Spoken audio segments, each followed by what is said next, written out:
Thanks, Dante. Well, changing conferences can come at a very high price, and News 5's Eleanor Sheahan looks at the economics behind college conferences and why schools move.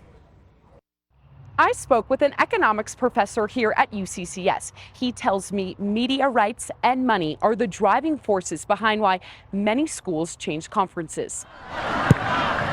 Whether it's Friday Night Lights or Saturday's college football, people show up to cheer on their favorite teams.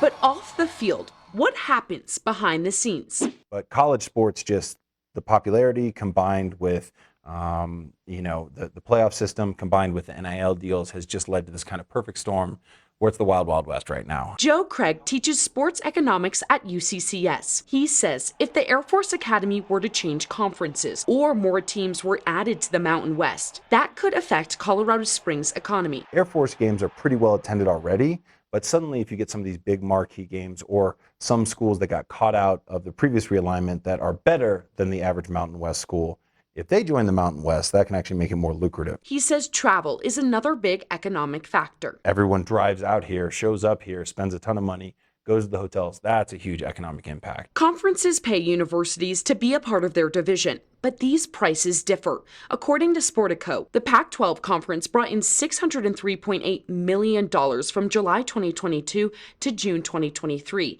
and gave about $33 million to each of its schools. The Mountain West Conference reported $78.2 million in revenue in fiscal year 2023, and they paid most of its members around $5 million for 2022 to 2023. That big difference is the TV rights, right? Okay, so the Pac-12 takes the TV rights in and distributes it out to the schools evenly, or sometimes they're sharing. Schools can also make extra money if they win more games or go to the playoffs. Craig says universities use the money to pay for facilities, scholarships, and other athletic programs. So it goes to the athletic director's budget, and then they distribute it as needed. Craig says this pattern of universities leaving and entering sports conferences is just getting started. He tells me he thinks teams will continue to change their conference for the next 10 years. In Colorado Springs, Eleanor Sheahan, News 5.